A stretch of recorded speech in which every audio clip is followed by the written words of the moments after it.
It's your daily dose of Donna. Welcome to the show. It's a Friday, a much needed Friday. If you're anything like me, I hope everyone's doing absolutely phenomenal today on this gorgeous Friday, February 27th. Oh my goodness, you guys. I have so much I want to talk to you about. I'm a couple minutes late, because I was watching Traitors. So we will be talking about Traitors towards the end of the episode, but we also have to wrap up the week of the investigative search of Nancy Guthrie. And also, I think we're at the point where we're just reposting and retweeting and just, remixing post reels, so pre-reels. So we'll talk about all of that. And I have my favorite person ever to join me. And that's Mr. Zack Peter. Hello. Oh my God, Zack. I haven't even done my intro yet because I wanted you to be here for it because it's been so long. I know. Sorry I was late. I was dealing with a podcast emergency. Like what? Like a technical issue that I had to get on the phone with my team with. But we fixed it. Oh, my team. Must be nice to have a team. You know, when you have Michael Rappaport on your Friday episode. I know. Okay, that did not come from my team. That. That came from Michael reaching out to me directly. But no way. Yeah. Okay, we'll talk about all of that. I haven't even asked you about how you guys connected. Okay, we're gonna get into all of that, but before we do, the originator of the sprinkler, the man that created the dance move, the official Daily Dose of Donna dance move that we haven't talked about in months. Zack Peter, you're here. Are you ready? Get your sprinkler arms ready. I'm ready. Your silence. Okay, there you go. I was waiting for it. Let's go. It's your Daily Dose of Donna.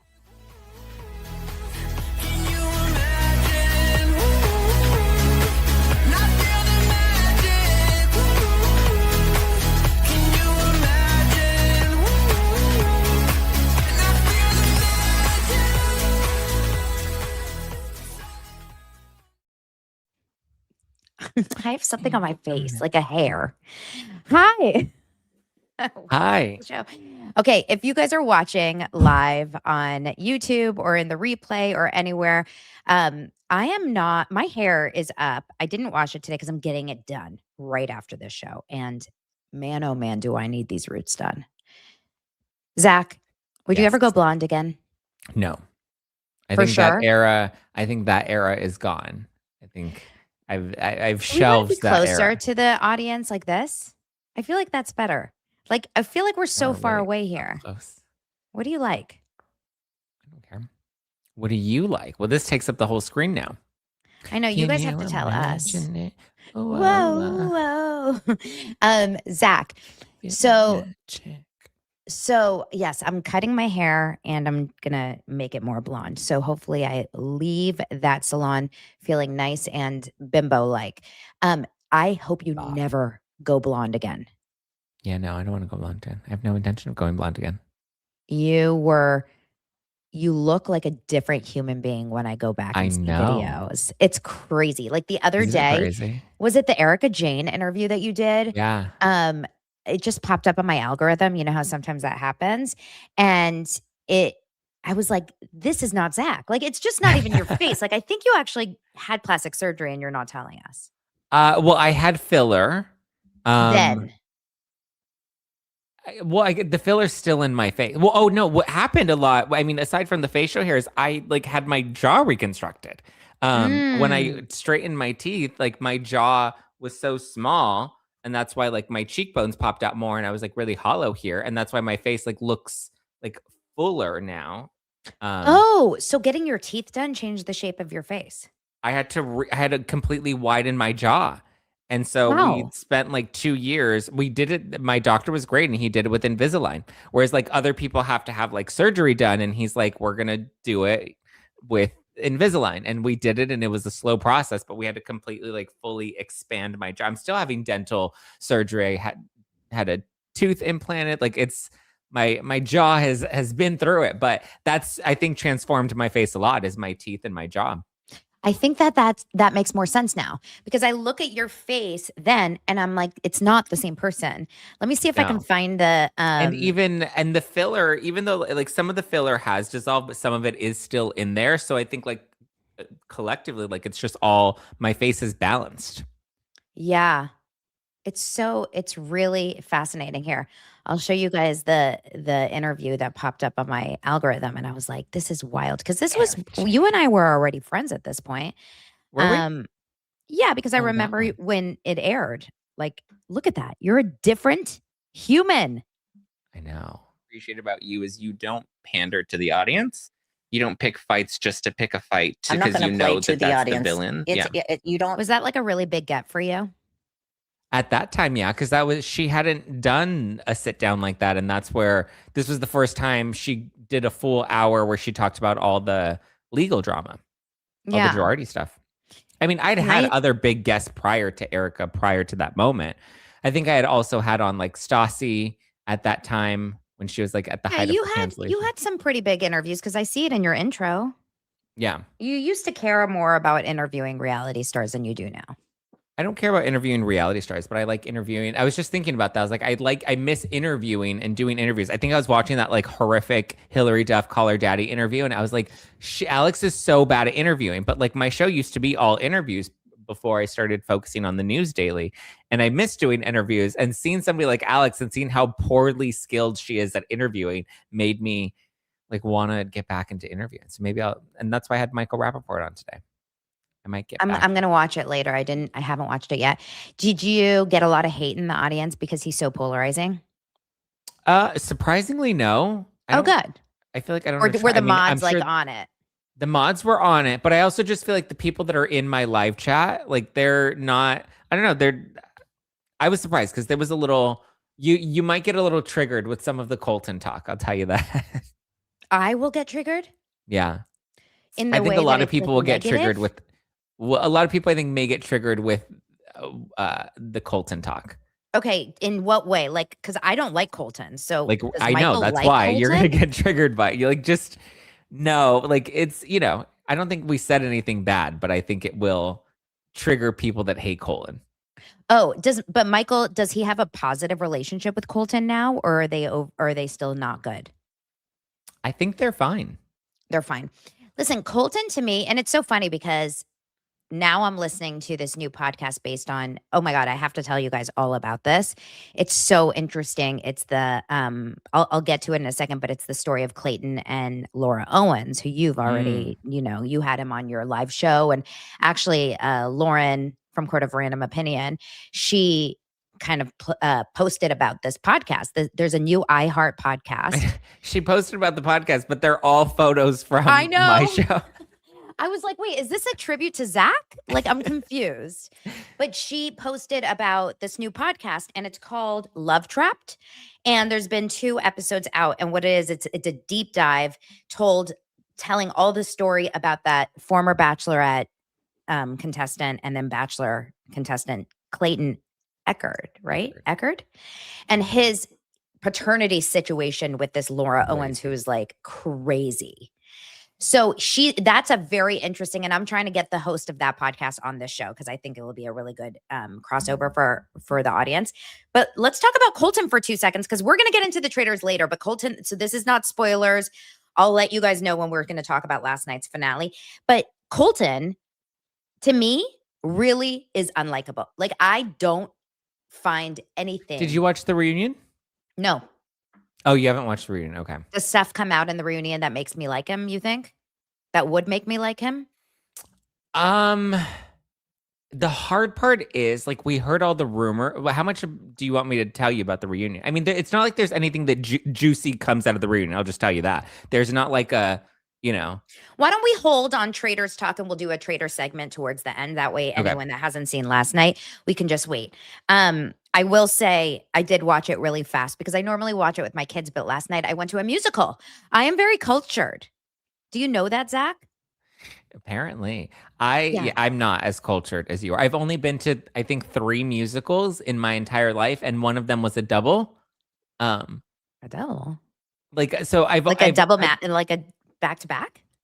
No, same show, but it was only because, and that was Chicago, and it was only because the second time I saw it was to support Erica when she was in Chicago in New York on Broadway. But so the only musicals I've ever seen are Chicago twice and What's the one? Hamilton.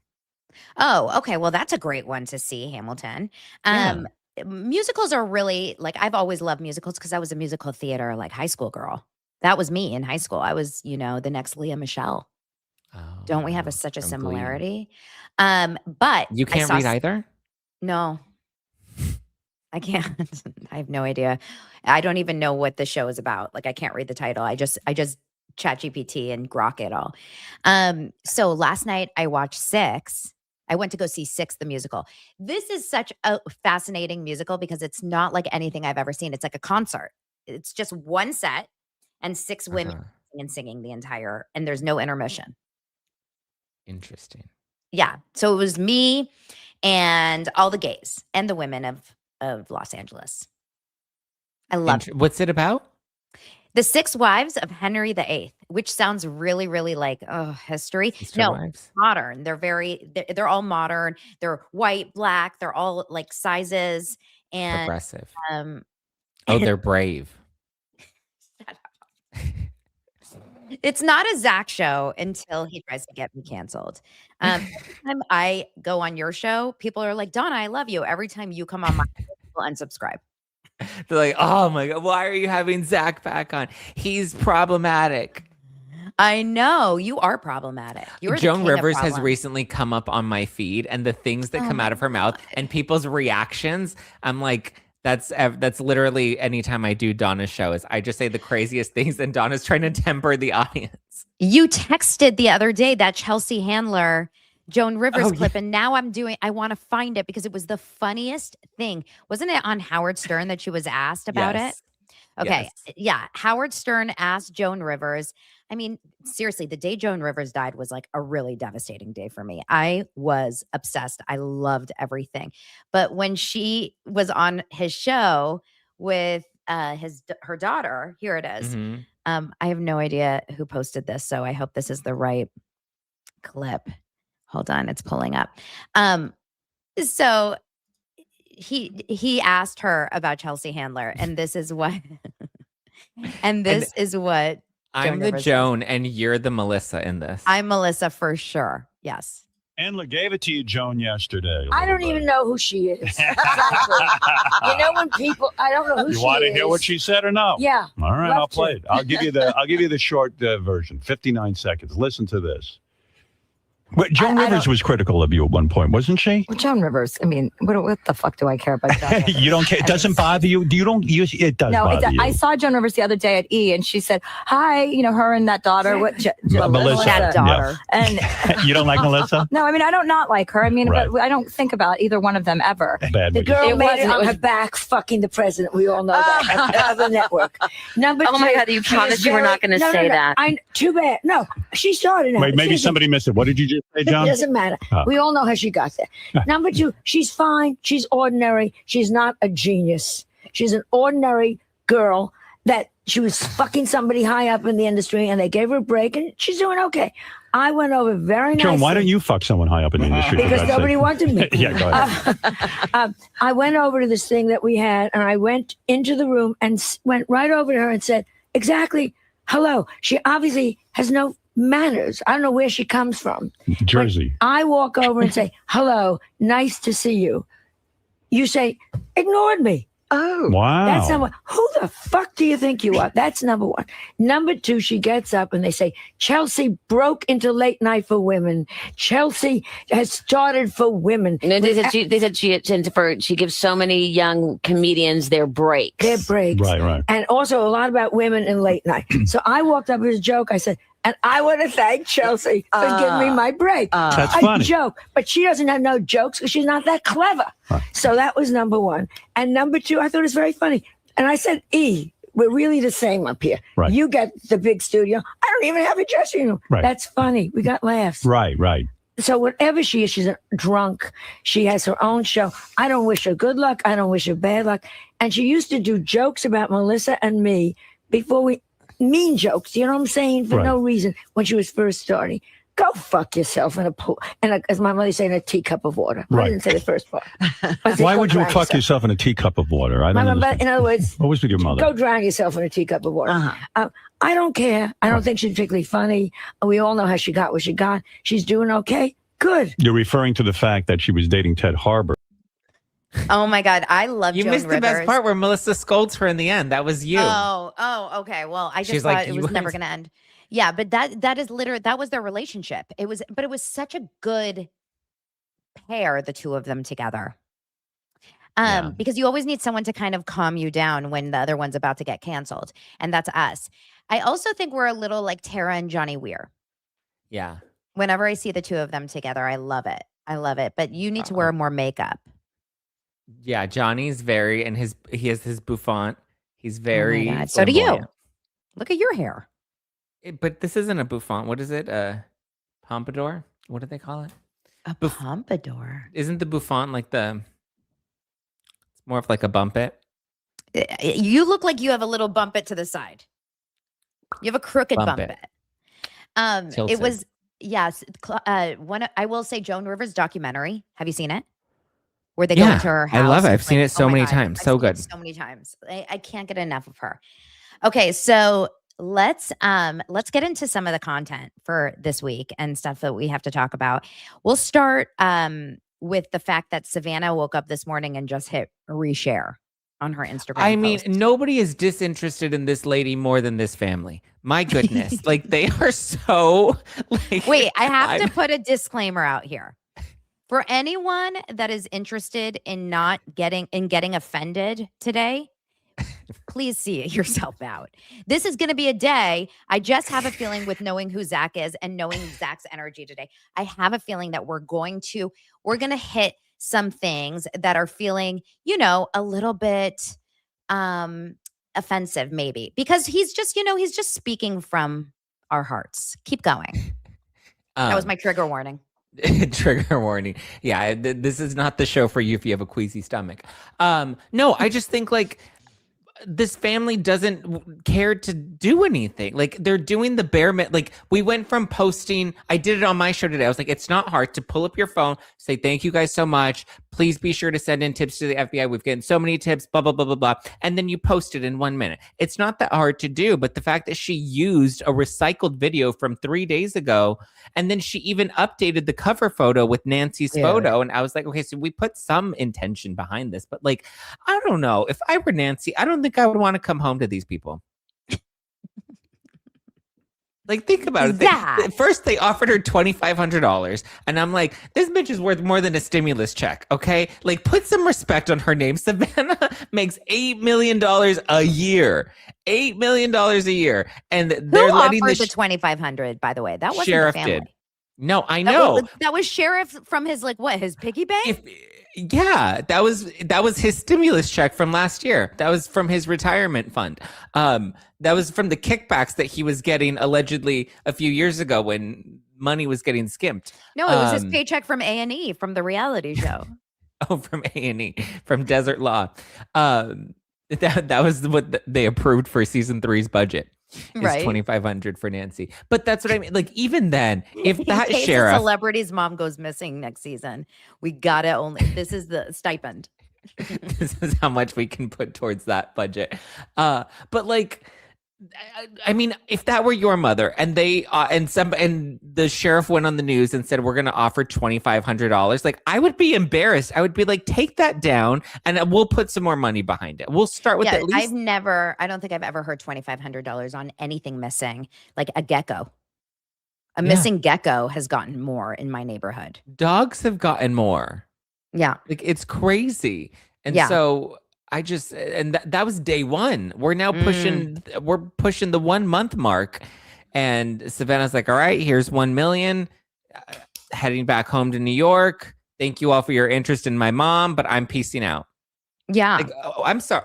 Where's the lady? You never found the lady. We can't just piece out of they're giving the house back to the family. Oh, and then I saw they came up with the bright idea that they're now installing security cameras at Nancy's house. I hope they got the subscription this time. Yeah. There are multiple cameras all around the property. Just for Annie and Tommaso? Yeah. The future residents of the compound. They're getting ready for their pool party, their barbecue when they move in. They had the pool boy come and clean it up. The landscapers came, made everything nice. You know what's so interesting about this all is that honestly, nothing makes sense. Like nothing from top to bottom, and we know that. And I'm not saying, and I really want to be very clear, this is not in any way to attack Savannah, because I think Savannah really truly came in with no knowledge of what was happening whatsoever. Her reactions or her handling of it is a little strange, I have to be honest, but I don't think she had anything. She's media trained. She knows how to handle situations like this. And she knows the way online, conversation works. And now she's on X and she's on Instagram and she's everywhere. And this is a month in, you're not still in shock. You're like, okay, now we're pounding the ground. Like and even if you're in shock, when you have a missing person, you don't have time to sit in quiet shock. You kind of have to move fast. Yeah. Right? So that to me feels odd. I will say, this one video that was reposted today, I have never actually seen this, but it was kind of interesting because this was a video that was taken. It was an interview with the Today Show the day after she was announced missing. So February 2nd, okay, with Chris Nanos. Right before Chris Nanos, went silent. Remember, he did the press conference and then just kind of went off and then stopped talking for a while. So this is him talking about it before it became what a media circus that it became. And I just find it really kind of interesting to just hear his tone. Look at him standing there. He's so proud of himself. Yeah, this was on, it says 3 weeks ago. Hit more.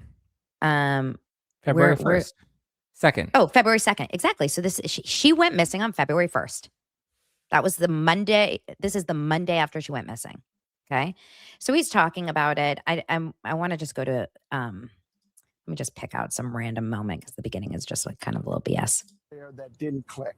And I don't want to get into all those details, but here, hold on. Like I say, many times for work and for vacation. I know it's a city and then you're surrounded by mountains and desert. Talk to me about the search operation just to make sure you guys were clear that she had not left and she was not lost. Yeah, well, the call comes into me. I get them, like I say, quite often. And usually we don't send our homicide team out on these unless there's a body found. And knock on wood, what this one he knocked on his head. That this 84-year-old lady was missing from her residence. There was something else there that didn't click. And I don't want to get into all those details, but I clearly knew something's not right here. And we immediately started this in two separate avenues. One. So let's talk about that really fast before we continue.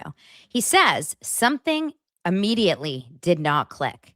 Now, what we know is that she was taken from her bed, right? That's what we're told. She was taken from Savannah. Her bed. Oh no, I thought you were trying to laugh about Savannah taking her. No, that was your joke. No, Savannah's the one that told us that information. She was taken out of her bed. No, clearly it was Tommaso that took her. Oh my God. We found this out from Savannah's conversation. And by the way, that was very, very intentional for her to say that. Taken from her bed. So she's taken from her bed. Cops are called. We don't know what time exactly because we heard Saturday night. We don't know. But now the story is Sunday. They go over there. He immediately sees things that he's like, something's up. We're not hearing of anything stolen. We're not hearing of any forced entry. We're not hearing of anything that looks like there was a struggle inside in terms of blood at this first moment. What would make him all of a sudden immediately be like, gotta call the homicide department? Because he knew she what do you was think? gone. He knocked on wood. Haters gonna hate. No, but seriously, what do you think? What do you think created that immediate, gotta call homicide? When he says in this video, he says, we get calls all the time. We have a lot of elderly people that just wake up and leave their homes, out of it. I mean, I think the blood had to have been the biggest indicator, right? The blood that they didn't even do any testing on day one and then let the people walk all over it. I know. Brian Enton was there the next day filming that blood. On the same day that he's doing these interviews. Crazy. that it was clearly a crime scene. It was never closed off, ever, except when they for had the tent 24 up. hours maybe at the beginning. Yeah. Yeah. So the blood, either there must have been a lot of blood, enough that you could see it, because I don't remember any footage of the sheriffs like out there testing the blood in the first day, like at all. And they would have closed off the scene. It doesn't make any sense. Now, another thing is that in terms of the blood, it does say that there hasn't been, the blood has not been cleaned up, by the way. It's still sitting there. They have not hired a cleanup service that specializes in biohazard cleanup. What do you think? Like, why are they just leaving the blood there? None of that, the blood makes sense to me. But you also were under the impression that the blood was planted. You think it's planted, right? Yeah, based off of what you sent me last night about how the drops appeared like as drops. Like there's no as like straight on drops, not like drops from an angle. There's no splatter, there's no footprints on the blood, which to me feels very, because that's when I thought about it. I was like, oh yeah, if somebody is carrying her, there would be a smear, there would be a splatter, there would be a smudge, there would be a footprint, but yet there wasn't any of that. If anyone's, yeah, I mean, we've all seen crime scenes, enough photos of crime scenes to know how much blood actually comes out of your body if you're really getting attacked and, bleeding heavily. And older people bleed a lot because of blood thinners or whatever. But I actually, in my mind, I believe that she was tied up. This is where my mind goes, okay? That she was tied up, bound somehow. And maybe it's from that X account that you sent me where they like came up with a story. And something got injured in that, maybe from her trying to fight back. So just say she cuts something or, whatever, do like something. Like a nosebleed. That's what they say, that it looked aspirating. Now, why does the blood stop right at the porch? Why doesn't it continue down the driveway or the walkway? Because it's fake. They dropped the blood there. They dropped the little blood. Like, again, the way that the blood we've heard has been reported is that it was straight on. It wasn't like a splatter like that. If she was dripping from like a side or something, you would, I don't know, like it doesn't make sense to me. I think she would be bleeding a lot more aside from just a few drops of blood. It just doesn't make any sense. I would love to know where the blood was in the house. Is it in the front door area? Is it in the bed? Where did they plant the blood inside? I think probably like drops leading up to the door and then the drops outside the door. And then presumably they threw her in a car at some point. Okay, so you think that they dropped the blood and took her on the same day, but they planted the blood on the same night that they abducted her? That seems crazy. No, I'm still not convinced that she was abducted. I think something happened to her, and then there were kidnappers that came and staged the scene. Okay, you tell us right now. Tell the Daily Dose of Donna community what your theory is. What happened on the night of January 31st, February 1st? I mean, I presented my theory on day 16, but now we're on day 27. So it's been 11 days since then. And nothing has changed. We have more questions than answers 11 days later. But my theory was it's possible that something happened to her with Annie and Tommaso, and then they needed to cover it up. And the way to cover it up would have been to stage the kidnapping, right? There's no footage of Tommaso taking her home. It was a little too convenient that she happened to go through the garage and not through the front door, where there's a camera. Like there's no visible sign of her entering the home. These are the last people to have seen her alive. Their car is still in evidence. I just feel like something had to have happened and it was a cover-up.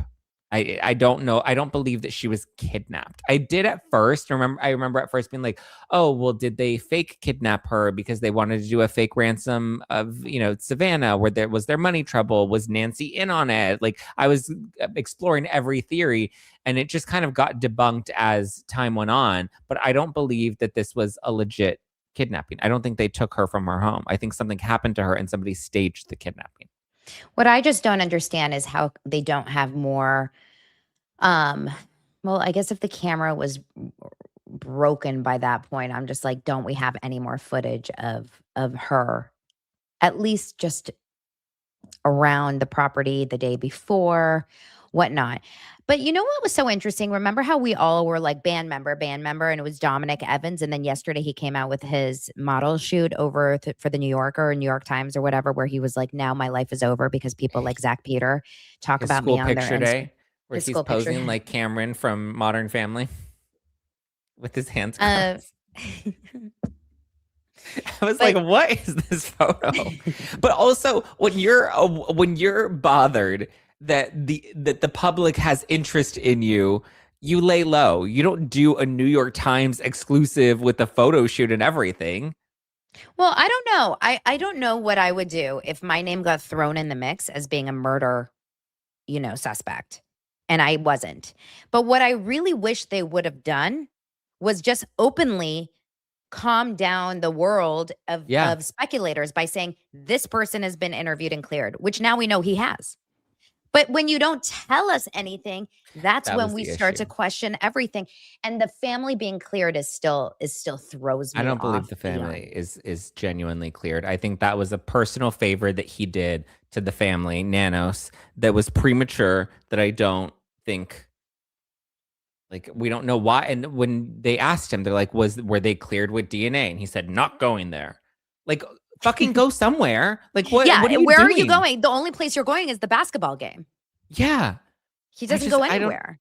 No, he doesn't go anywhere. Like, he's giving no answers. He's gatekeeping all of the evidence. We continue to hear reports that he's not being cooperative with the FBI, despite him going on his Life of a Showgirl press tour to sit down with all his one-on-one exclusives. This is the thing. When people get mad at me and they're like, Zach, you shouldn't be like capitalizing off of this, or you shouldn't talk about it so lightly. I'm like, everybody is literally out. The Sheriff Nanos is doing his press tour. Carlos is doing his press tour. He's on the news. I need my phone back. We have the How is he Dominic. not have his phone back? That's crazy. This is crazy. I've never taken my son's phone away for this long. Like, is he part of the investigation or not? Yeah, you have Dominic, who's doing an op-ed, or not an op-ed. He's doing a cover story on the New York Times. He's like, stop cover. He's doing the Meghan Markle. Don't talk about me, but let me pose for the front cover. Privacy. Give me privacy. Stop talking about me. Like, oh my God. And he did have a criminal record like that. Like, there wasn't, when there was speculation on Dominic, it was because it was reported that he had a criminal record in Pima County. And, like there were legit reasons to suspect him, especially because they hadn't yet told us that Tommaso wasn't a person of interest. He was, per Ashley Banfield, a person of interest. He was the last person to have seen Nancy Guthrie alive. His car is still being held in evidence. He's not said anything. He's been completely laying low and laying under the radar. They were at Annie's house how many times, taking evidence from her house? So it's like, how could we not have gone down that? Like, it was the most logical theory for us to go down. They released the images from the porch and they're like, help us find this dude. So everybody was doing facial recognition. They were comparing photos. AI. Like, everybody was doing everything. And these were the leads that were coming up. I thought it was you for a little bit. Everyone said it was me because of the eyebrows and the facial hair. I mean, seriously, whoever it was loves no filter, I think, because they're like, oh my God, if I can't watch Zach, let me try to be Zach. Honestly, I really think, I really think that you are, you're on someone's radar. I'm just saying, putting it out there for you to be very aware. I mean, I do feel bad for Dominic Evans that he got dragged into this, but it was only natural that he was going to get dragged into this. I don't know if I believe everyone that is connected. The fact that none of Nancy's friends from church are even involved in this investigation. Well, the only reason, I guess that's why no one wants to talk, is because they know that people like you are going to shout them out. Us. You were the one incriminating Cousin Terry. You thought Uncle Piers. I did think Uncle Piers, and then I found out he was dead. But listen, Cousin Terry is the missing link. Well, also, to be fair, I didn't know who Uncle Pierce was. I want to clarify that, because then people are going to look up Uncle Pierce and be like, you thought he did it? And I was like, no, I had no idea who he was. I just heard the name Uncle Pierce, and I didn't connect the dots as to how he was connected. I was like, wait, Uncle Pierce did this? And I was convinced that he was involved. And then I learned about Uncle Pierce, and then I was like, oh, Never mind. Oh my God. Okay. Took a sip of coffee right before you started talking about Uncle Pierce. The reason why you're worried that people are going to look him up is because the poor man has Down syndrome. Yes. And he has passed away since, and he was Nancy's brother. And now you're going to look like you are, against people that have any sort of disabilities. That's not. I know. And that's your thing. Oh, shut up. Okay. So Flashback Friday. Seriously, no. I mean, me and everyone get along now, except there's some wackadoo somewhere creating content about me somewhere in her closet. Okay. If you know, you know. So anyway, we're going to, last night, tell us what happened with the drunkie that was driving past Nancy's house, because I was at Six the Musical and you're telling me someone's getting arrested? That was weird. It was some young dude. He drove by Nancy's house, like, first of all, the report was it was between 50 and 100 times, which is quite a range. Like, is it 50 or is it 100? Maybe 50 times one way, 50 times the other way.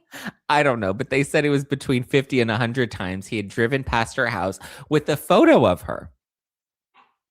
And he was high on marijuana. What? But he was looking for her. Oh, I mean, maybe. But seriously, he could have just... Where's Nancy? I need $1 million. Where's Nancy? He's just driving back. Where is she? Well, maybe he was in some sort of marijuana loop where he forgot that he had just done that road. But seriously, you say $1 million, people are going to be out there trying to find Nancy. In fact, I saw a tweet where someone said that they met someone in Tucson that's literally like a bounty hunter. Like, they're out there to collect that money and find Nancy Guthrie. Mm-hmm. I mean, Dog the Bounty Hunter. Yeah. Wasn't that his deal? Where is he? He needs I to don't know. I've been saying all of them. Dog the Bounty Hunter, Give Me Some Dora Explorer, Blue's Clues, like all of them. I think we can. Well, they were out there finding backpack. They took an old lady, swipe or no swiping, like Dora fits into the whole story here. It's actually really interesting. Who else do you think that we could put on the case? There's got to be someone out there. I'm just, I don't know. I saw a medium the other day, and my feelings on psychics and mediums, but I did see a medium the other day that was talking about how she can't sleep at night. Maureen Hancock. It came up on my Instagram. Have you seen this woman? I don't. She's like, I can't sleep. Whenever I can't sleep, I think something big is going to happen. Friday. She goes, Friday, they're going to arrest 2 people. And Monday, there's going to be a big bust. Friday. Well, it's Friday. It's possible that we get them. But when it comes to psychics, I was because I was at the vet for many hours yesterday. I was at the vet ER. My dog's fine, but I was there for a long time. And so I was going through all the People magazine because my phone was going to die. And so I was going through all the old People magazine collection that was there. And I was reading all these true crime stories. I didn't realize People magazine had true crime stories. And I know you think that psychics are fake and gay, but there was a psychic. So there was this family. Okay. Oh, Molly's here. Molly, you're going to love this story because it involves a psychic. So there was this couple, and they had a house and they had kids, and then they had a live-in handyman. Why they had a live-in handyman? That's weird, but whatever. So I would love a live-in handyman. The dad was probably very bad with his hands. Don't you think? Maybe. So the kids come home one day and mom's like, oh, your dad left you. And they're like, what? And she's like, yeah, your dad ran away and he has a new girlfriend and like he's never coming back, so get over it. And the kids were just like shocked, and they would like try to ask her about it for all these years, and she never told them anything. So they just thought their dad ran away. So years later, the grandkids, I believe, one of them goes to a psychic and makes like her brother come with him. They go to the psychic and they're like, can you help us find our missing grandpa? Now it's the grandpa, because this was a while ago. And so the psychic says he's dead and he's hidden in the basement. And they're like, what? It's a documentary. He's under the house. And I was like, it's a documentary. I just watched it. Oh, did you? Wait, who told you about this story? It was in People magazine. And so it was based on this amazing documentary. You guys, I'll tell you all about it. So the psychic tells them he's dead and he's in the basement. So then they go to the house and they start digging in the basement, and then they find him in the basement. He was under the house the whole time. So the psychic like was able to help them crack the code. So he never ran away with another lady. He was buried in the basement the whole time. That is one of the it's an amazing documentary. I even posted about it on my Instagram, and I talked about it, I think, on Patreon. I can't remember the name. If anyone can find the name. And the mom ended up marrying the handyman, right? Yes. Well, the handyman was not really the handyman. The handyman was her secret lover. I have the craziest bee in my office. What do I do? Nothing. Is it Candace Owens?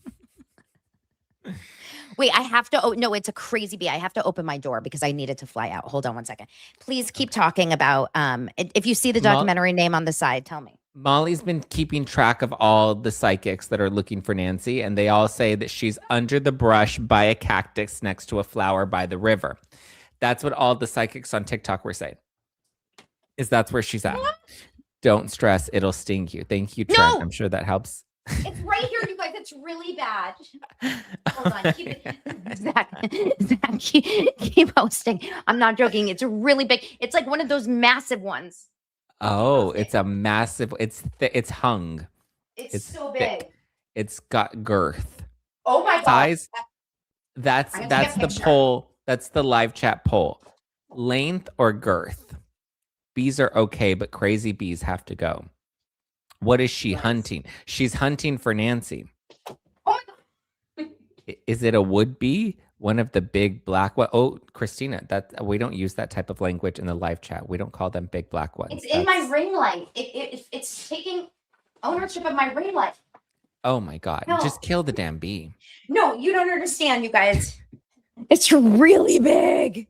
That's what she said.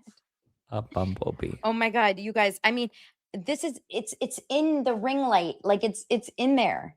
Wow. It's really, really huge. Like it's this big. Thank God you're here today. Because what would I have done? Just been like, sorry guys, you're gonna have to just be alone for a few. No, okay. We weren't alone. We were listening to you scream. It's a wasp. That's not a wasp. It's not a wasp. That was a bee. That was just a big bee. Okay. It's just sitting there now. So maybe it's gone to sleep for a little bit. So, okay. Next. Maybe it's Nancy trying to tell me something. She's in the light. What does that mean? She's telling you she's in the basement. She's under the bed. I've been saying this. She found the light. That's what it looks like. She's like walking towards the light. Well, I mean, we can all agree at this point that Nancy most likely has found the light. How dare you? That's so insensitive. Anyway, Denise Richards is ordered to pay her ex-abusive husband $5,000 a month. What do you think? And $30,000 in attorney's fees. What the fuck? I'm not down for this. It's temporary spousal support, and it's separate from the criminal case. And I mean, he was able to prove that he doesn't have money, and they were married. So therefore, she was the breadwinner. She has to take care of him until the divorce is settled. Literally, there's literally nothing worse than the fact that she's getting abused by a man, and he lives in her home and completely ruins it, doesn't pay the bills. And then now she has to pay him. Like, I hate every second of this. You know what? Misogyny. Yeah, I think it's awful. This is misogyny. I think it's awful. And she said that she can't afford to pay it because she's broke. She said he drained her of all her finances. I kind of agree. I believe that, by the way. And all the money. Yeah, I believe that too. And all the money she has left, she's using to pay for her own attorney to help fight this in court. So she doesn't have $30,000 to give him for his attorneys. And she also doesn't. She's like, I have a kid with special needs. Like, paying him $5,000 is crazy. It's very unfortunate what kind of situations you get. Do you think that they had a prenup? She would be she's an idiot then. I'm sorry. Yeah. You marry Charlie Sheen and then you think that you don't need a prenup in a future marriage. Like, let's be real. You got to learn from your mistakes. Right? She did also just get a facelift. Somebody said that. She did. She just got a facelift, which are not cheap. That's at least like $50,000 right there. Unless it's like some sort of pro bono thing where someone did it at not pro bono, but like a barter. But then she would have posted all about it. Which she would have. Yeah, she would have like done a Us Weekly cover story. Yeah. Yeah. So listen, I will say the one part of Love is Blind that I did actually find relatable is when you don't watch Love is Blind, but one of the guys, Devontae, who has never given his fiance any sort of love, attention, affection, or anything, and yet they're still going to get married, apparently. He says, I want a prenup. And she was like, what? What? Why? Look, I remember when we were getting married that conversation was awful to have. Like, it's an awful conversation Prenup? to have when you're about to get married. Yes. Because it immediately sets you up to think that the other person's trying to leave you or like F you over. You know what I mean? Like, it makes the person that doesn't have as much coming into the marriage or making as much as the other one immediately on the defense. Like, why? Are you planning on leaving me? You know what I mean? Mm-hmm. Well, then you can just take a gamble on love and end up like Denise. Yeah. And then get, God forbid, abused and then have to pay your loser husband. Loser. Like, what ex-husband. a loser. Also, by the way, we should just get on OnlyFans at this point. I know, seriously. Thank you, Jen77777 for the $10 super chat. That was so sweet. I feel like you tried to like write a message, but you didn't. And Trent gifted a membership earlier. And you know who got it? Wow. Who? You know who got the membership? The bee. Danielle. Oh. No, Danielle, because she's in the middle of probably talking about her facials and her hair appointments. And then she got a membership. It was amazing. Okay. So also, in addition to Denise Richards, I have a hot take for you. I like Amanda Francis. I don't watch Real Housewives of Beverly Hills right now. I'm like 3 episodes behind, but I saw a clip of her on Watch What Happens Live. She's the manifestation girl, the money girl. You hate her. The money queen. The money queen. You hate her. I don't hate her. When have I ever said that I hate her? Oh, I think you really dislike her. I said Don't she's you? annoying. I find her annoying on the show. Yeah. But I don't Do you hate watch her. the show? Real Housewives of Beverly Hills? It's like the only thing on Bravo I watch anymore. You don't watch Summer House? No, I used to love Summer House, but I don't watch Summer House. I don't watch any of that anymore. I love Summer House. That's like my favorite of all the shows.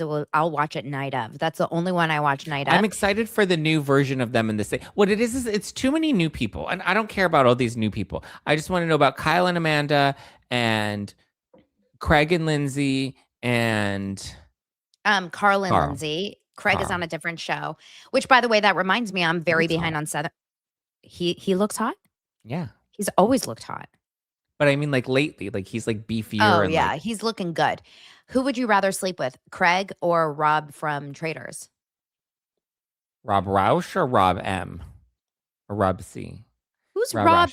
Oh, Boston Rob? No, there's another Rob on this season. No, it was Rob C, not Rob N. Rob C, yeah. Yeah, no. Rob Roush. Craig or Rob? Probably Rob. I think Rob would be better. Honestly, I think Craig is like the guy you marry and Rob is the guy you bang. Yeah, exactly. Do you know what I mean?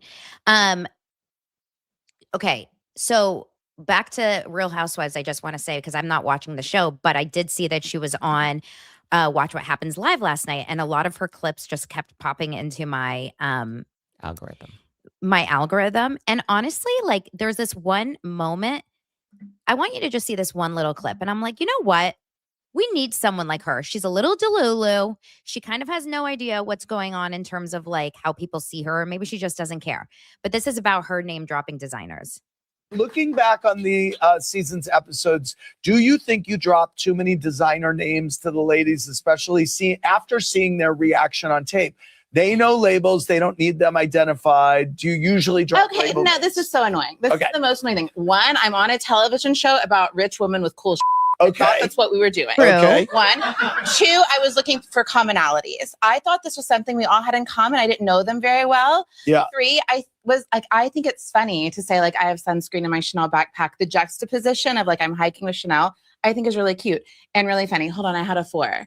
Oh, everyone else does it. Right. We see everyone else. Rachel's like, this is vintage. Jennifer's like, this is Versace. They all do it. They really do. I feel like she's just a little more vocal about it, but the other ladies walk in purse first. Totally. Okay. And I think if we were to, thank you. I think if we were to rewatch, thank you, but with a little lens of pride and a little lens of gratitude, you might just think she's really proud of herself and really grateful for what she has. Listen, she's saying exactly what, like, you're hired on Real Houses of Beverly Hills. What, you want to start all of a sudden being humble about your money? We don't want them to be humble. We love when Jennifer Tilly walks in with her Louis Vuitton boat handbag, What's the difference, right? So, I mean, listen, Amanda is a little more obnoxious about it. And she's like, I did it all. And it's all about me. And I make more money than my husband. And me. But Jennifer Tilly walks in there and she's like, oh my God, you guys love my bag. It's $500,000. What's the difference? Yeah. I think I think Amanda is she's new money. She's nouveau-riche, right? So it's a little more lowbrow. Yeah. So people just look down on it. Where like Tilly, people enjoy her because, but Tilly does have like money. Whereas Amanda does feel very new money. And I think that's kind of like some of the critique that some of the other women have had about Amanda. I just think she's a little obnoxious, but that could also be the editing, right? Like she says, like, I think the way that they're editing her is to come across as more showy. Mm-hmm. And so it just makes her appear a little more obnoxious. Yeah, I think it's like, I wouldn't want to be her friend in real life. I feel like it would be really hard to be friends with someone like that because you would always feel like everything is, a competition or something. But I do think, like, what is the difference from Rachel Zoe? And maybe because we just love Rachel Zoe right now, but just say Rachel Zoe was cast as a first-time cast member and we didn't have our experience with Rachel Zoe. We didn't know who she was 10 years ago. What if she was on the show and now all of a sudden she's in a vintage store and she's like, I die. Oh my God, Chanel. I think people would hate her if they didn't know her before.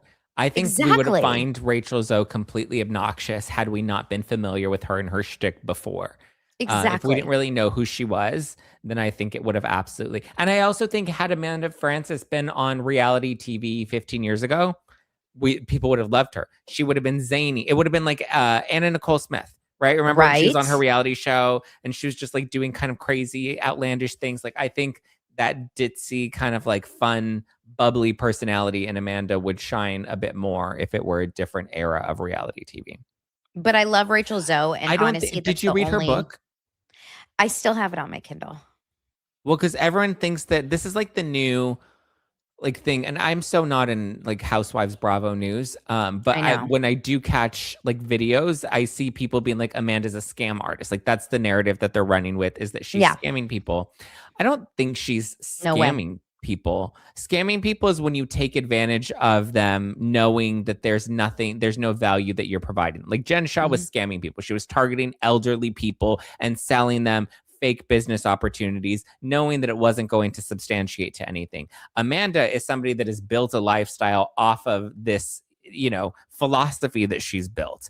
And, I kind of understand Bose's point of like, she's not giving real money management. Like she's giving you bad money decisions. And because Bose comes from a very different world, right? Like she comes from the corporate world. She comes from numbers and data. And it's very much about the data and the stats. Whereas with Amanda, it's very much about the feelings and the vibes. And I think I believe in manifestation. I believe, in all of that shit. And so I think there is some reality to it, but I don't know. Yeah, manifestation is a real deal thing. Like some of the most successful people in the world say that manifestation is a part of the process. It's not the only thing you can do. Like you can't just sit in your bed and eat bonbons and say, I will be rich, and not do anything towards it. But some of my favorite people that I follow incorporate visualization, manifestation in addition to hard work. And sometimes like a lot of people are really hard workers, but they have a very negative mindset of where they're going to end up. And they always see the negative. They always see that they don't have enough. They always see that they're lacking. And I think that stops a lot of people from hitting success. Well, Mel Robbins, I think, is somebody that has gained popularity because she's been able to kind of merge those two worlds, right? With her, it's not so much about the woo-woo side of manifestation, but it's more about the scientific parts of, setting goals. When you start the new year and you write your 10 goals down for the year, whatever it is, like that's technically manifestation, or you can look at it as goal setting, and people sell it different ways. But like when you're physically writing these things out, when your mind is seeing it because you hang it up somewhere, like, your brain automatically goes into problem solving mode or to, goal solution oriented mode. If you train it that way, then it can do that. And it is powerful. And when you're seeing your goals on a vision board and you're like, oh yes, like when you, like what people used to do when they wanted to lose weight, and they would put all these photos on the refrigerator of these really fit bodies. And then it's like, am I really going to open the fridge and eat another pint of ice cream? Oh no, I'm seeing these abs and I want these abs. That's what I'm aspiring to. Okay, I'm not going to do that. That's a form of manifestation. Yeah. I don't think she's scamming people in any way. I just think people are triggered based off of the fact that she's been able to accomplish that with the route that she's done. And I think also it's very triggering for people when it's talking about money. If she was talking about manifestation to find love, I don't think anyone would really think twice about it. Or manifestation. I think love and money are triggering for people. Maybe love is. I'm trying to think, like if she said manifestation for happiness, then people would be like, oh, okay, that's fine. Like, but no big deal.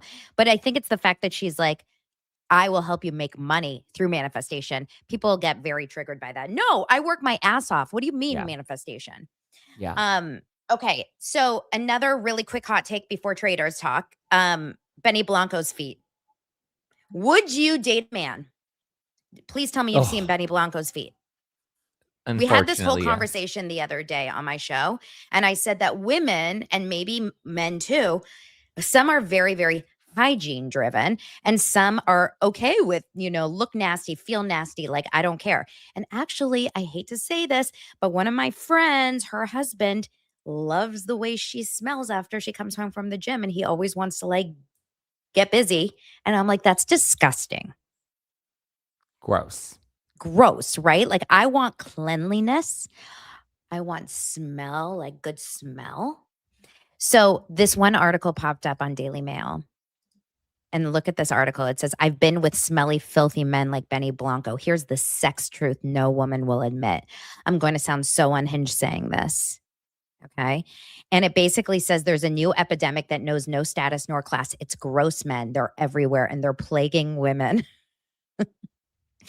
And it's about Benny Blanco, but it says the whole thing got me thinking about how gross men actually are. Recently, I went on a date with a man who was so ridiculously handsome, I could barely look him in the face. But as he greeted me, I caught a whiff. I can't even say it out loud. It's so gross. Of a putrid, pungent odor emanating from his mouth.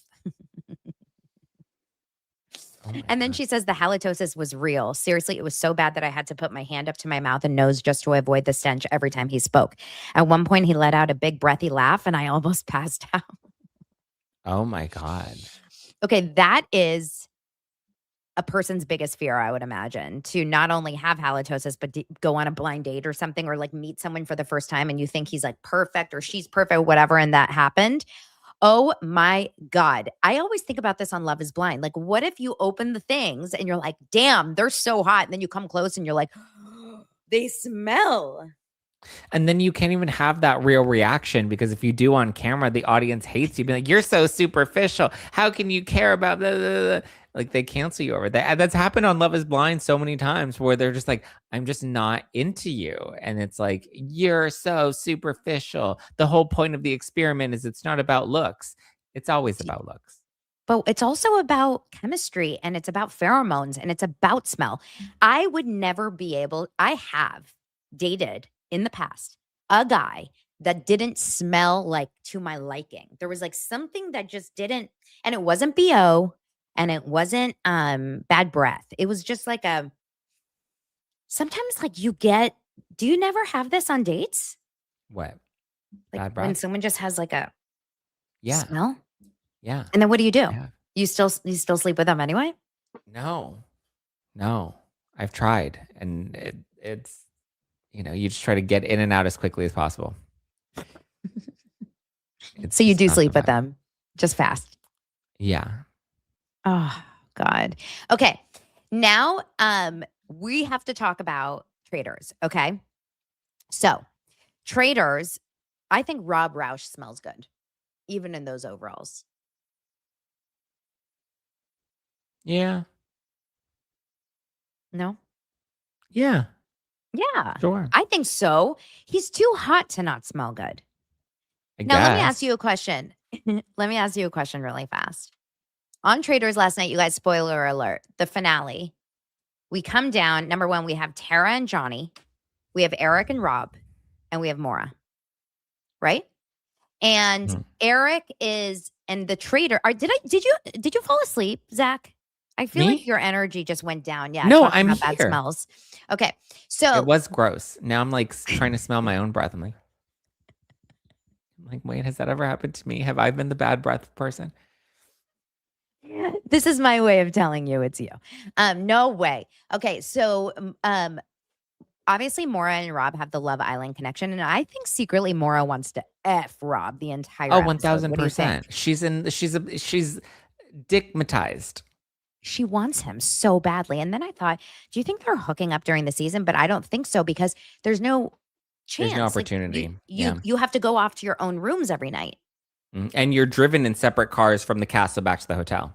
Mm-hmm. And Rob was a traitor, so it wasn't even like he would have left in a car similar to hers. Like, he had to go to the turret every single time. Yeah, it's the one show that you are not able to have a showmance, like a real showmance, like a physical showmance. She couldn't tink because of him. The tinking is a lot. Tinking and traitor. I mean, it's too much. Throwaway vote. Throwaway. Throwaway vote. So but anyway, what about Candace in the throwaway vote? I can't even think straight, Rob. She is in the middle of both duos. So Tara and Johnny are like, no, it's Eric and Rob. And then Eric and Rob are like, no, it's Tara and Johnny. But she is obsessed with Rob. So I think she's no just matter a fucking idiot. Like, yeah, it was so obvious. Like, come on. You think Johnny and Tara, who have been like buddies in this whole thing, they're just going to be buddies now, and they're just traitors, sitting ducks, waiting to be eliminated together? Like, it's so dumb, and it makes no sense. You wouldn't be that close if you were the two traitors. One of them, you would may be a traitor. 100% fake your friendship and pretend you just kind of randomly know each other. Yeah. To the end. I know. They wouldn't at some point latch onto each other the way that they did. It was it was so, and then Eric had been so quiet that it would have made sense that he was a traitor. And then Rob was like the obvious traitor. Like, Candace made it so obvious that he was a traitor that I'm like, how did none of these dumbos pick up on that? Well, what I don't understand is, and it must be the editing, the entire season, they kept kind of showing Rob in scenes. And I'm like, he feels like a traitor to me. Like, he comes off as a traitor because he's so overly charming and so kind and so sweet. And like, something about it does not feel genuine. But I don't know if that's just because we knew he wasn't a traitor. But the fact that Maura did not see it, she couldn't see it to the last day. She's like, I just don't see it. Because all she saw was those overalls and the penis, right? She just saw the snake. Yep. And listen, that was probably the best Traitors betrayal at the end in all 4 seasons outside of season 2. It was amazing. Which one was season 2? CT and Trishelle and MJ. And then at the last minute, they banished MJ and they took home the prize money. That was phenomenal. That was MJ and her outfits on that season. She was so excited. She was like, we did it, guys. We won. And then like, boom, eliminated. She was so shocked. It was so I good. mean, I can't imagine. Okay, so basically long story short, obviously we know that it's 5 of them. They vote Johnny out. And then the next step is that they vote Tara out. And then it's down to Eric and Maura and Rob. And he turned on his traitor. He turned on Eric because he wanted to take all the money for himself. He was never gonna let Eric win. And no justice. Eric was such a throwaway. Either. He was a throwaway traitor. He was a throwaway traitor. He didn't. it did not make sense that he should have won at all. I'm glad Rob turned on him. I always knew Rob would turn on him because Rob knows Eric did absolutely nothing to get to the end. And if he was willing to throw Lisa and Candace under the bus, there's no damn way he should have protected Eric. And he didn't. And I was happy. I know. I did feel bad for Eric because I really think Eric like took it to heart. Like I think honestly, Eric felt very betrayed, but Rob was there for one reason only, to make the money and win the game. And man, this man is made for reality TV. And hello, he already eliminated the last 2 traitors. What made you think he was going to be loyal to you who came in at the end? Like, what an idiot. Well, he probably didn't at first, but then Rob did such a good job charming him and was like, no, dude, like it's us. Like, we have to win this, you know? And then what else are you going to do? You don't really have a choice in the matter. I guess he could have voted for Rob, but then at that point he would have lost. He knew he was out once it was down to Maura and Rob, because those two had a connection. Well, so, okay. When it was down to Maura and Rob, oh my God, she looks at him. And I thought she had a feeling that he was a traitor at this point. Maybe she did deep down. Like maybe she was like, is he a traitor because of what Eric had just said? But she's looking at him with a smile. And I think she was thinking, I can't wait to win this money, have a martini and bang you tonight. She thought that they won. She says that. She's like, I genuinely thought that I had just won. Yeah. So she's sitting there so happy. And then when they ask her, she goes, I'm sorry. I'm a faithful, she was like all excited about that because she wanted to like scare him into thinking that she was also, she was lying to him the whole time. That was the moment that I was like, oh, she really thinks he's a faithful. Like she actually believes he's a faithful. And then of course he was like, I'm sorry. And you could tell like Rob actually did feel bad about it, but he had no other choice. Yeah, he had no. Oh, but we pinky promised. That was so. You can tell she really believed him. That was crazy. And then she says, "You'll never have a girlfriend." Like right off the bat, she says that right there. That's interesting that you're thinking that way. Well, because she wants to she wants to be his girlfriend. So she said, "You'll never have a girlfriend." With the way that you lie, and actually, it kind of does feel like. That's the scariest person that you'd ever want to end up with. Someone that can lie that easily. All the way to the end. Because he was telling her, we're going to win this. Like, he was so convincing. And they're in the helicopter and he's like, I'll make a hot bath for you. Like, he was just really saucing it up. He knew that he had her. And oh my God. He just went and... So what happened during the reunion? Any like big things? No,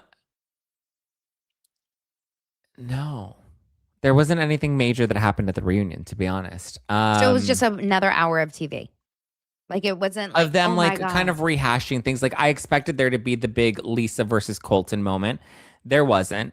And I also think she kind of looks stupid in it because she's just like, Rob, you said that if I would have worked with you as a traitor, that you were going to hold me hostage.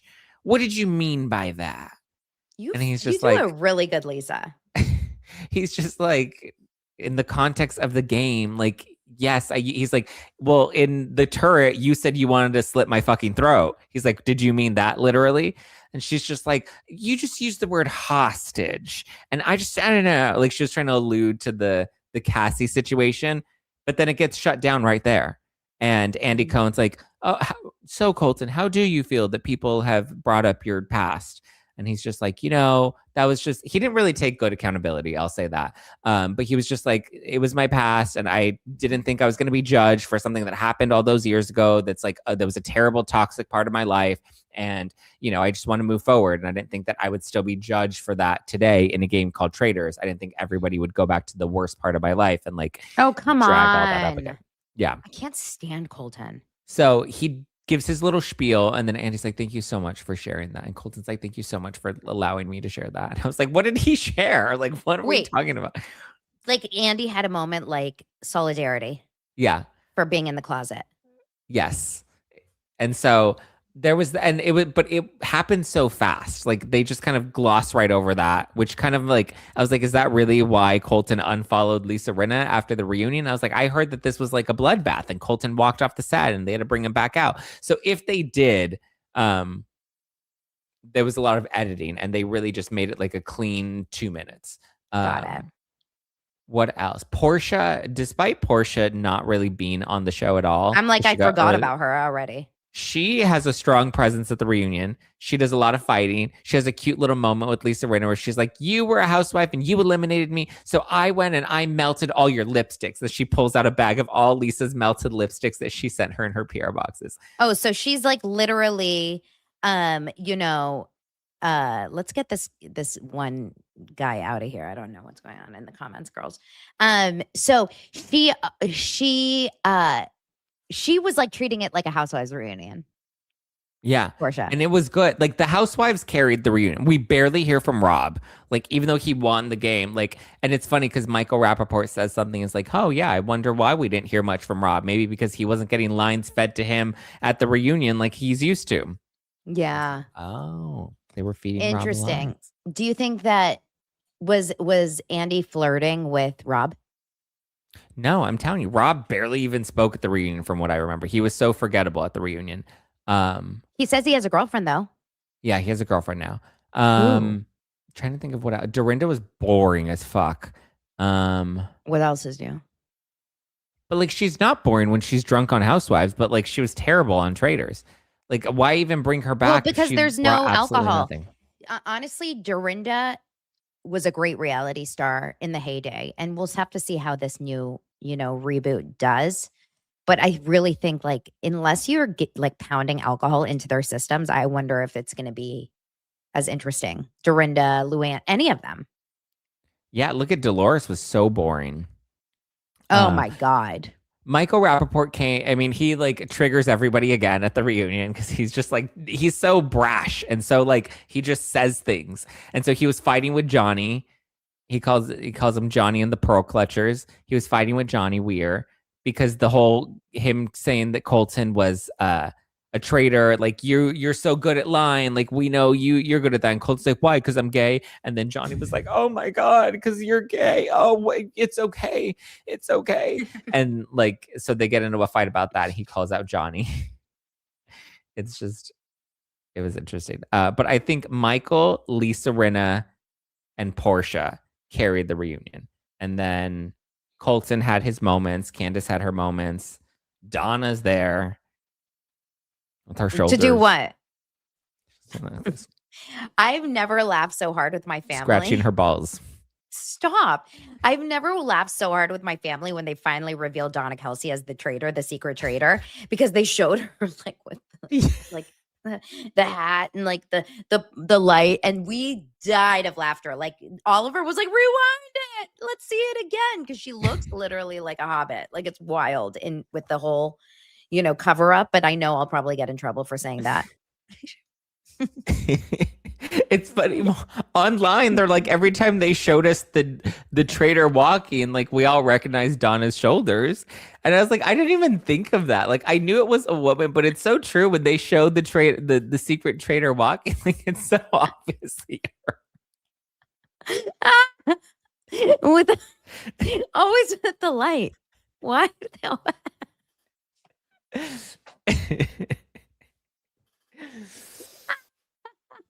Oh my God. I'm so confused when they yeah, that whole Donna Kelsey was like the fumble of the fumble.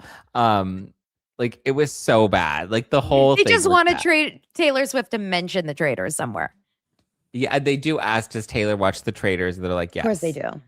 Of course. Do you think Taylor is watching the Traitors? Donna says yes, that she's a big fan. Molly, Donna doesn't say anything about Taylor Swift. Molly said that. I don't know if Taylor watches. Oh no, you mean Donna said that. Donna Kelsey. You're thinking, not everything's about you, Donna. I am Donna Kelsey. Donna said that. She's like, yeah, Taylor loves Traitors.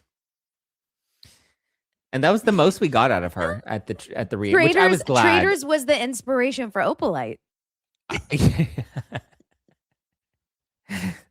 She has birthing hips. She produced 2 big boys. Did they come out that size? They came out of her shoulders? What?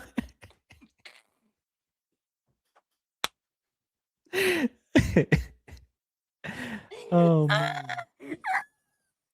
Okay. Traitors.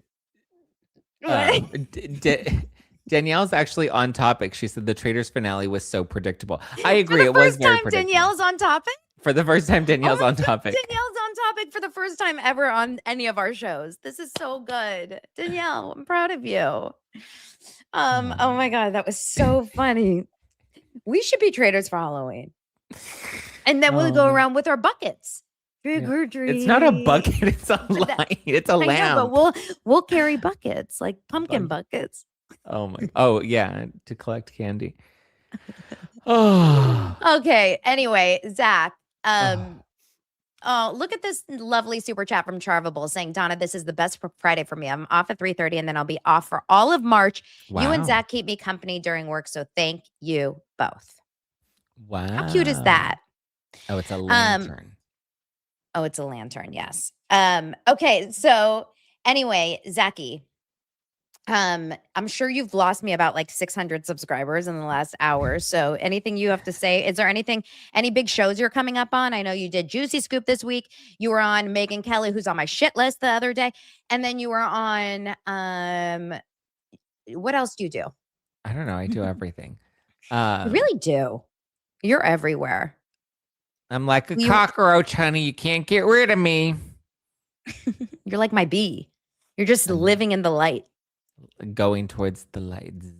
The bee is not moving from that area. Like I may have to remove the light and put it outside. Do you think they'll bring back the Secret Traitor next season?